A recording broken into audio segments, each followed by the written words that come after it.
Tidak terima hasil keputusan Mahkamah Konstitusi, massa di Kabupaten Yalimo, Papua membakar sejumlah fasilitas perkantoran.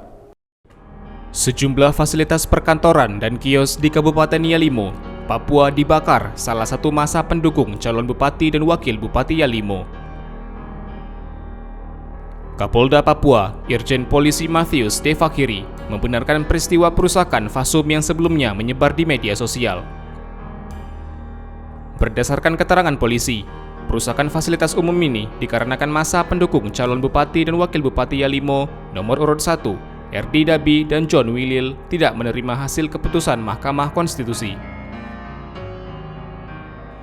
Mahkamah Konstitusi mendiskualifikasi pasangan calon bupati dan wakil bupati Kabupaten Yalimo nomor urut 1, Erdi Dabi dan John Willil pada Pilkada Serentak Papua 2020 dikarenakan sang calon adalah mantan narapidana. Kami dari pihak kepolisian besok akan mengirim 2 SST ke atas untuk membantu Polres melakukan antisipasi kejadian-kejadian serupa. Kepolisian daerah Papua mengirimkan sejumlah personel pengamanan untuk mengamankan daerah Yalimo setelah terjadi kerusuhan. Penjagaan dilakukan agar tidak terjadi kerusuhan yang berpotensi meluas. Dari Papua, Kantor Berita Antara, UTV, mengabarkan. Pemirsa, Kementerian Pemberdayaan Perempuan dan Perlindungan Anak mendata, hingga saat ini kasus stunting di Indonesia masih tinggi.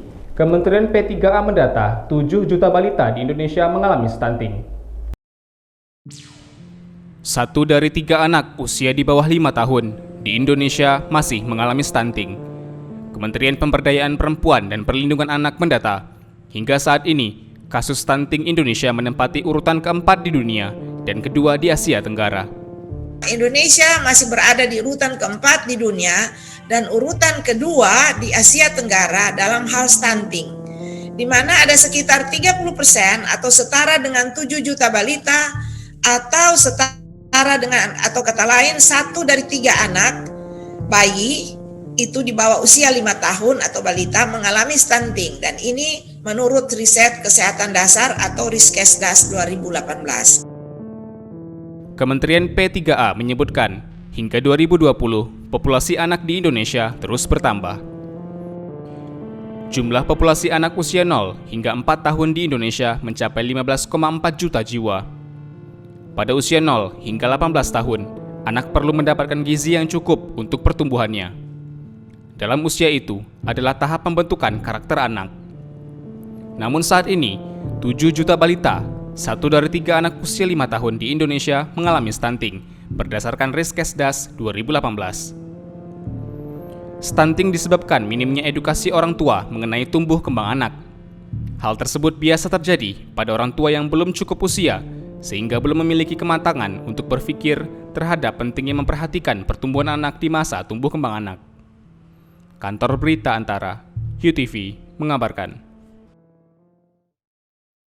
Saudara, kapal motor penumpang KMP Yunis karam di perairan Gilimanuk, Bali, Rabu 30 Juni dini hari. Hingga saat ini, tim SAR gabungan masih terus melakukan operasi pencarian para korban. KMP Yunis karam saat berlayar dari Pelabuhan Ketapang menuju Gilimanuk, Bali pada 29 Juni malam. Kapal tersebut mengangkut 41 penumpang dan 12 anak buah kapal.